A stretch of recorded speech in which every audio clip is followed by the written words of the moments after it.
मैं हूं सुमित। हफ्ते का आखिरी कारोबारी सत्र और वीकली एक्सपायरी का दिन, नवा दिन, जबकि भारतीय बाजारों में तेजी के साथ ही कामकाज होते हुए दिखाई पड़े। तेजी के साथ ही क्लोजिंग हुई तो दिन भर एक लैकलस्टर ट्रेड, लेकिन लास्ट आवर में बाइंग थी। आज के केस में आप ब्रॉडर मार्केट्स को थोड़ा सा बैकफुट पर रखिए, क्योंकि वहां पर आज इतनी तेजी नहीं थी, इतनी रोज देखने को मिल रही थी। लेकिन आज फिर भी सिलेक्टिव इंडिसीज में खरीदारी थी और वो रिफ्लेक्ट होते हुए दिखाई पड़ी।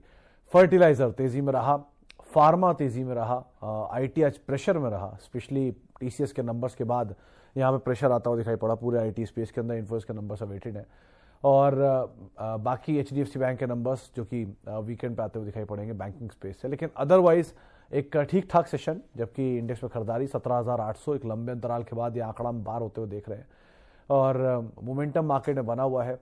Mid cap small cap flat थे आज। ब्रॉडर मार्केट्स में रियल्टी थोड़ी बहुत खरीदारी के अंदर कामकाज कर रहा था। एनर्जी स्पेस से सिलेक्टिव स्टॉक्स के अंदर मूव था, लेकिन मेजरली ऑटो में आइशर तेजी में कामकाज कर रहा था। बजाज आज थोड़ा बैकफुट पे था। लाइकवाइज अलग अलग स्टॉक स्पेसिफिक स्टोरीज जो कि मार्केट में कामकाज कर रही हैं। आज का की हाईलाइट था टीसीएस के नंबर्स, जिसके बाद प्रेशर था। ब्रोकरेज हाउसेस के व्यूज ठीक ठाक थे, लेकिन फिर भी थोड़ा प्रेशर देखने को मिला। इसके अलावा की हाईलाइट्स में जी एंटरटेनमेंट न्यूज फ्लोज के दम पे एयू स्मॉल फाइनेंस बैंक बदलाव के चलते वहां पे खरीदारी आते हुए दिखाई पड़ी। तो ऐसे सिलेक्टिव न्यूज फ्लोज जिसके दम पे स्टॉक्स में मूव आता हुआ दिखाई पड़ रहा था। सीधे सवाल जवाब का सिलसिला शुरू कर लेता हूं, कुछ सवालों को शामिल कर लेता हूं। जो पहला सवाल मेरे पास आया है उसके हिसाब से ओके, ये रहा। पहला सवाल है, sir these are wealth destroyer stocks in my portfolio from past 3-4 years. Yes Bank, Zydus, PNB, NBCC, बंधन। ये आपके लिए नहीं है दीपक जी, सबके लिए है। यस बैंक 3 साल से ऐसे ही है। बंधन बैंक लगातार नया लो काट रहा है। इनफैक्ट अपने आईपीओ के नीचे आ गया ये। जाइडस को एक बार को आप फिर भी रुक सकते हो कि जाइडस वेलनेस में प्रमोटर माल ले रहे हैं। जाइडस लाइफ में न्यूज फ्लोज अच्छे आ रहे थे, वो शायद एक बार को घूम भी जाए। लेकिन एनबीसीसी, पीएनबी चल के वापस थक गया। एनबीसीसी बहुत चल के थक गया। आप सोच रहे होंगे बहुत कब चला, तो 2008-9 नहीं 2010 में लिस्टिंग हुई थी। तो 11-12 के एरियाज को आप देख लीजिए, तलाश लीजिए। उसने आईआरसीटीसी के भी रिकॉर्ड तोड़ दिए थे। इनफैक्ट जुबिलेंट फूड के बाद सेकंड बेस्ट परफॉर्मिंग आईपीओ पिछले एक डिकेड में एनबीसीसी ही है। तो 5 बेस्ट आईपीओ में Jubilant, NBCC, D Mart, IRCTC, IX, ये सबकी सिचुएशन आपको पता ही आज कैसी है। तो ये बेस्ट परफॉर्मिंग थे, इसीलिए ऐसे लेट गए। अब तो बेटर यही है कि आप तेजी मिले, कॉस्ट से ऊपर आए, निकल जाए, ज़्यादा बेटर है। लॉस मिनिमाइज करें और जहां अच्छा आपको एवेन्यू दिख रहा हो, जो बहुत भागा ना हो और जो अट्रैक्टिव हो, वहां पे जाइए, ज़्यादा बेटर रहेगा। Adani Wilmar can we add at this time? Wait कर लीजिए सर, क्योंकि नंबर्स आने वाले हैं। Q4 के अपडेट ठीक थे, अगर नंबर्स भी बेटर आ जाते हैं तो आप एक बार को ऐड कर सकते हो, लेकिन अभी नहीं। ऐड हो जाए, नंबर आने जाने दीजिए, उसके बाद कोई झटका दे जाए नीचे का, फिर आप कॉल लीजिएगा। न्यूज़ फ्लोज ज़्यादा है इस ग्रुप के साथ, तकलीफें ज़्यादा है, तो ज़रा news flows out of light, out of site एक बार को हो जाए तो कॉल लेना ज़्यादा बेटर रहेगा। ओके, और क्या हुआ ऐसा एयू स्मॉल फाइनेंस बैंक में? सर आज मैनेजमेंट बदलाव की बातचीत और उसका एक इम्पैक्ट यहाँ पर आता हुआ दिखाई पड़ा। जो नया मैनेजमेंट आया वो, और जो गाइड इन्होंने अपने Q4 के अपडेट दिए, वो दोनों का इम्पैक्ट यहाँ पर देखने को मिला।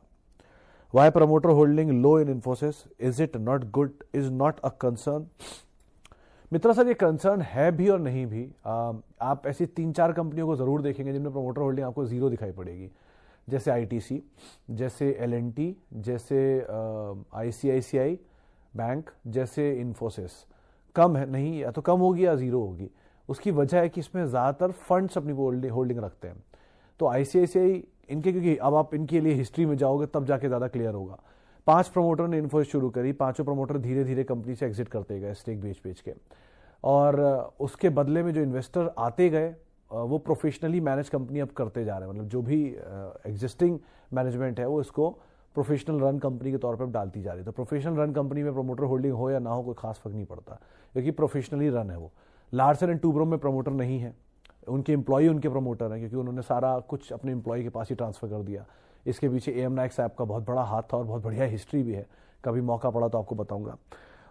लाइकवाइज आईसीआईसीआई बैंक, क्योंकि उसके वो बोर्ड फॉर रिकंस्ट्रक्शन शुरू हुआ था, industrial credit and investment corporation of India के तौर पे शुरू हुआ था। बाद में उसका एक सब्सिडरी थी आईसीआईसीआई बैंक, जिसको मर्ज कर दिया गया पेरेंट के अंदर।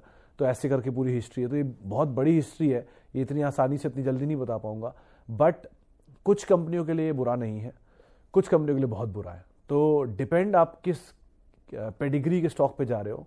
पेडिग्री का मतलब होता है कि किस तरह की क्वालिटी कंपनी, कितनी पुरानी हिस्ट्री और क्या क्या दिन देख कर आई है वो। इसीलिए डू यू नो करता हूँ मैं, क्योंकि उसमें बहुत कुछ आइडिया लग जाता है कि हिस्ट्री क्या थी। History is very crucial for future. पीछे का बैक मिरर देखे बिना कोई गाड़ी नहीं चला सकता फ्रंट मिरर पे, तो इसीलिए उसकी ज़रूरत होती है देखने की। तो आप बेटर ये कि अभी इसको स्किप कर दीजिए कि इतना बुरा सिचुएशन नहीं है एटलीस्ट इन कंपनियों के लिए। लेकिन जो नए स्टार्टअप या नई कंपनियों में, मिसाल तौर पे पेटीएम, मिसाल तौर पे जोमेटो, जहाँ पे होल्डिंग है ही नहीं प्रमोटर की, ये एक बार को फिर भी कॉशियस है, क्योंकि उनकी अभी हिस्ट्री शुरू हुई है और अभी उनका ये हाल है, तो आगे क्या ही होगा। सो इसीलिए मतलब बहुत पिक एंड चूज करना पड़ेगा आपको इसमें। Chola and ICICI, which is better share for SIP for long term from now? ICICI is better obviously, क्योंकि वो पूरा बुके है बैंक्स NBFCs का, but Chola is again not a bad company, अच्छी कंपनी है वो भी। तो आप मिड कैप में ढूंढ रहे हो तो Chola is a good company, large cap में ढूंढ रहे हो तो ICICI is a good company. लेकिन एक बैंक एक NBFC है, दोनों का एप्पल टू एप्पल कंपैरिजन नहीं है। बैंक वर्सेस बैंक होगा, NBFC वर्सेस NBFC होगा। सो आप ICICI bank is good and Chola is again good, अच्छी कंपनी, अच्छे प्रमोटर होल्डिंग, अच्छा धंधा, बट कोई कंपैरिजन नहीं है। तो ये दोनों का नाम आपने गलत चुना है, लेकिन दोनों वैसे कंपनी अच्छी हैं। Is it good time to add any Lemon Tree, Ashok Leyland, Adani Power? Lemon Tree नहीं, नीचे मिले ज्यादा बेटर। अशोक लेलैंड अगेन नहीं, नीचे मिले ज्यादा बेटर। अदानी पावर तो बिल्कुल ही नहीं, जब तक नंबर्स ठीक ना हो। तो इन दोनों में नीचे के लेवल ज्यादा अच्छे होंगे, लेकिन अदानी पावर के केस में अवॉइड करिए, ज्यादा अच्छा है। CG पावर, मित्तल सर इसको तो नीचे की तरफ मिले तो ऐड करिएगा, ज्यादा बेटर है। Worth a buy now is very difficult to say as of now, क्योंकि मैंने स्टॉक को 13 रुपए पे देखा हुआ है, और देखने के साथ साथ इसी प्लेटफॉर्म पे सबको रिकमेंड तो नहीं कर सकता मैं, लेकिन सुझाव जरूर दिया था कि आप इस स्टॉक को देख सकते हैं, और ये कुछ गलत नहीं है, वीडियोस अवेलेबल है, आप कभी भी पलट के देख सकते हैं। तो 13 रुपए से जिनके पास CG पावर पड़ा है, या 13 रुपए से जो CG पावर को होल्ड कर रहे हैं, मैं उनको होल्ड करने की सलाह जरूर दूंगा। लेकिन या 20 रुपए या 50 रुपए या 100 रुपए या 150, 200, 250 तक पे भी जिसने लिया है वो सब भी होल्ड कर सकते हैं। लेकिन नई खरीदारी थोड़ी घबराहट होती है इस लेवल पर आकर, क्योंकि बड़ी तेजी का अब स्टेबलाइज होगा स्टॉक, स्टेबलाइज होकर फिर वो नेक्स्ट लैग ऑफ रैली में जाएगा, और वो उसके लिए समय लगेगा बहुत। उस समय कितना भी हो सकता है, 6-7 साल भी हो सकते हैं कभी कभी। तो अब पता नहीं क्या होगा आगे, लेकिन ग्रोथ ट्रिगर जो कंपनी के साथ बेस्ट आप सोच सकते थे वो ऑलरेडी हमने देख लिया है स्टॉक प्राइस में। सो अब यहाँ से आगे की ग्रोथ के लिए कंपनी क्या नेक्स्ट बेस्ट ट्रिगर निकालती है उस पर डिपेंड करता है। तो नंबर्स देखिए, नीचे मिले ऐड करिए, अभी मत करिए कुछ भी। Except SBI all banks are on high. Dhawan sir मेरी जहां तक याददाश्त कहती 635 तो SBI का हाई है, 560-70 तो घूम ही रहा है, तो कितना ही अंतर आया, 10%, 8-10% नीचे अपने हाई से। तो SBI ऐसा तो कुछ नहीं कि अपने हाई नहीं बनाया उसने, पिछले 2 क्वार्टर पहले तो नंबर आया था, नंबर वाले दिन तो उसने अपना हाई बनाया था 630 रुपये के आसपास। तो 2 क्वार्टर में क्या ही अंतर आ गया, 6 महीने में आपको लगने लग गया कि SBI भाई बेकार हो गया और वो नहीं चल सकता, या उसके जो सिचुएशन है वो खराब हो गई, वो हाई नहीं बना सकता। जो ऑलरेडी हाई बना के भी आया है, जब किसी बैंक ने नहीं बनाया था, तब HDFC बैंक नहीं बना रहा था, आज HDFC बैंक बना रहा है। उस समय HDFC बैंक सबको बोला जाता था कि आप देख सकते हो उसको, ये अच्छा बैंक है, कोई खराबी नहीं हुई। इसी प्लेटफॉर्म पे सब पूछते थे कि HDFC बैंक लेने लायक है कि नहीं। आज HDFC बैंक अपने ऑल टाइम हाइस पर है। सो अब SBI थोड़ा सा कंसोलिडेट कर रहा है, करने दीजिए, कोई ऐसा इशू नहीं है इसमें। विल टेक सम टाइम, क्योंकि 2 क्वार्टर पहले नंबर बहुत अच्छे थे, तो नंबर के बाद अब थोड़ा सा ब्रीदर तो लेगा ही एटलीस्ट। कॉन्फिडेंस पेट्रो अवॉइड करिए सर, ये पुनीत जी थोड़ा रिस्की टाइप का मामला है इसमें। मतलब मोमेंटम में अगर आप पकड़ के ले गए और चल गया, आपको पैसे बना के दे गया तो ठीक है, लेकिन लॉन्ग टर्म स्टोरी के हिसाब से you have to wait and watch, and you have to watch the numbers as well.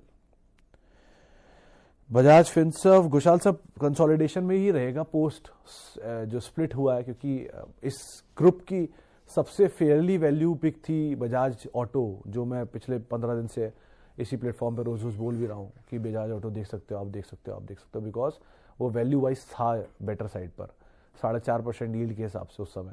अब चल गया वो भी 4200 रुपये। फिनसर्व के केस में भी तो एटलीस्ट आप अवॉइड करिए, वेट करिए अगर आपके पास है तो, क्योंकि कंसोलिडेशन में है, थोड़ा समय ले सकता है, स्प्लिट हुआ है अभी, तो थोड़ा टाइम लेगा वो इक्विटी डाइल्यूशन की वजह से। विद टाइम विल सी कि उसके बाद क्या करना है, नंबर्स आने दीजिए, ज़्यादा बेटर है। चलिए, अब इतने ही सवालों को शामिल करूंगा। माफ़ी, आज समय थोड़ा लेट हुआ इसलिए ज्वाइन करने में लेट हुआ, इसके लिए माफ़ी। और बहुत बहुत शुक्रिया उन सभी लोगों का जिन्होंने सवाल पूछे। आपसे मुलाकात होगी सोमवार को, जो अहमदाबाद में, उनसे मुलाकात हो सकती है कल परसों। मैं अहमदाबाद में हूँ। और @सुमित रिसर्च मेरा ट्विटर हैंडल है। और किसी भी निवेश से पहले आप अपने वित्तीय सलाहकार की राय ज़रूर ले लें। नमस्कार।